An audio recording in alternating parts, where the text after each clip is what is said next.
нюансов Пане можно Челенко, отгородиться. російський і руський. Як ви розмежовуєте ці поняття? Скажіть, будь Российский-то... ласка. Як це можна Российский... розмежувати? Объясняю. В данном случае русский, ну, можете сказать, язычный, да? Я говорю, что русский, да, вот культура русская. Российский, это Ну, имеется в виду... руси – це українці. Українці називалися русинами. Держава наша називалася Сейчас. Русь. Ира, я вам сейчас А объясню. росіяни – це грецький варіант назви Хорошо. русинів. Ирочка, вот послушайте, давайте я вам сейчас Боже, объясню. я даже Да, Ирочка я вам сейчас, да, стала. Ирочка, я вам сейчас Это объясню. какой-то. Когда мы говорим о русском человеке, да, мы имеем в виду следующее, что русский человек – это тот человек-тип, культурный, ментальный, психологический и прочее, который появился на территории Российской империи в 19-20 веке. А на території України він як появився? На якому гумні він тут зійшов? Хто його тут засіяв? Кто? Росіянин, звідки він тут взявся на нашій землі? Скажіть, Ну, будь я, ласка. например, вот смотрите, мои предки, да, малороссийские Ну, то крестьяне. ваші Мои предки, да. це Чалий, предок вас був Чалий. да, Чалий, Син да. Чалого, це є Да, Чаленко. да, Чаленко, То чого ви Чаленко Слушайте, я говорите украинец. російською Слушайте, мовою? я украинец. Вы на полном серьезе считаете, что я украинец? Ну, Звичайно, Ира, посмотрите на ваші меня. предки були українці. Мои предки... А вы не украинец? Я русский человек, вы посмотрите на меня, я русский человек.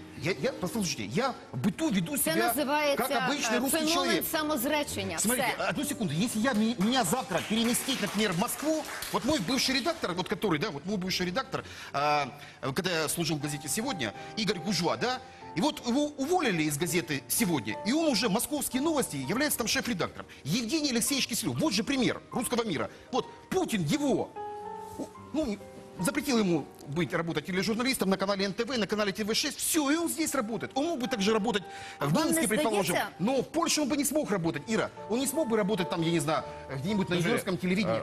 Давайте за меня не будем говорить. Ну, ладно? я просто условно А вам говорю. не Давайте будемо- здається, що приїхавши до Росії, ви отримаєте двійку з російської мови, тому що ви володієте українізованим варіантом російської. Ух ты, интересно. Так, А что вы це имеете в виду? справді так. Ну, например, У что? вас елементарний неросійський синтаксис. На превелике щастя, ви трошки краще говорите, ніж, скажімо, Єфремов, так? Вам навіть вдається вимовити звук «г», так як має бути. Але це зовсім не означає, що ви прищепилися до російського дерева. Це означає, що ви від одного берега відплили, пане Челенко, а до іншого не причалили. Звідси сум'яття у душі. Ирочка, Звідси во мне нет конфлікт вообще вам в ничего Україні. украинского. Вот послушайте, вот честно, я вам честно признаюсь. Вот Та ради считаете Бога, себе вважайте гражданином себе України? ким гражданином, завгодно. да, но я русский человек. Вот.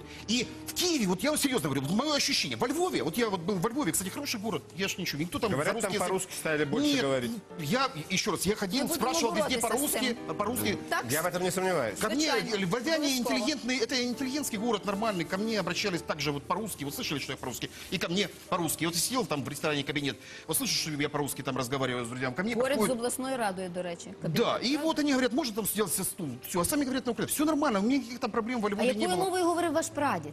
А прадед говорил на малороссийском наречии. Це малоросійське наречие? А он бы не понял бы це ваш що? язык. А Вот послушайте, українська мова і малоросійське Ира, наречие вот я це вам що? рассказываю. Я вот когда общался, я летел в Китай с поляками вместе в самолете. Я все прекрасно понимал, о чем говорят. Например, там пленничка, там, ну вот там пан, ну вот вы знаете прекрасно, вот пан слово, это какого происхождения? Польского? Ну тут просто Ні, скажите. це не польське, Как? це Ну, 14 праіндоєвропейське слово, яке означає все. Подождите, вот в Киеве в 14 веке, в 15 Добре, да, а що- говорили пан. Ну я просто спрашивал. Добре, відповідаю вам. А що ви скажете про Наталку Полтавку Котляревського, де є пан Виборний і пан Возний? Ну это ж понятно, А що это ж ви в 19 скажете- веке, а это ж що ви польская, скажете это про последствия народну польской оккупации. пісню «Пане полковнику, мій синьоокий»? Що ви скажете Согласен, но это про же це было, слово это же в регулятив? 19 веке. А Полтавщина це де? Це не А Галичина. в 14 веке, как говорили на Полтавщине, если она, конечно, была, я там... Извините, у нас время неумолимо близится к концу этого фрагмента. Просил слово еще... Кстати, а Фарион это украинская фамилия или нет? Ну, как Фарион Фарион это не Красавец. украинская. В гуцульських Да. говорах означає інтриган. Интриган?